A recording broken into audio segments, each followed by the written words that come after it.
Bimby Aquino Yap, masayang-masaya na mapabilang sa Eat Bulaga The Barkads.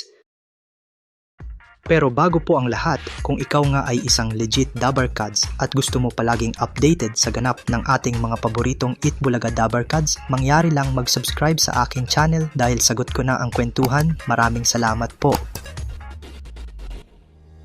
Hindi nga maitago ng bagong Eat Bulaga host na si Bimby ang labis na saya sa mainit na pagtanggap sa kanya ng mga Dabarkads at sa pagmamahal na binibigay sa kanya ng mga taga-subaybay ng show sa araw-araw na napapanood siya tuwing tanghalian.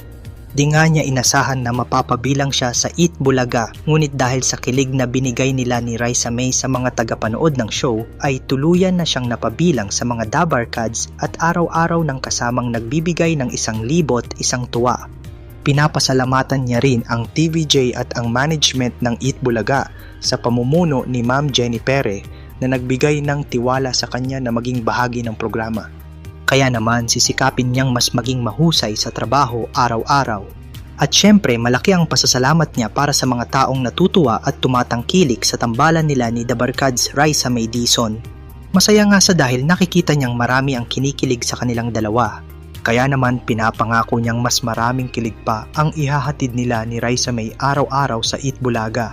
Nagpaabot naman siya ng pagbati para sa kanilang first mansari ni Raisa May at sa Team Maybe. Sa mensahe nga ni Bimby, sinabi niyang, "Happy Mansari Maybe, hope to see you guys when you visit in Eat Bulaga. Thank you so much for supporting me and Raisa.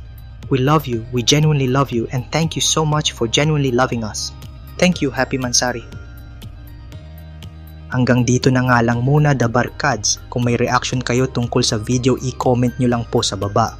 Pero bago po kayo umalis, pakipindot po ang subscribe button at pati na rin ang notification bell para updated kayo sa mga videos pa naming paparating. Muli, maraming salamat sa inyong panonood mga Dabarkads.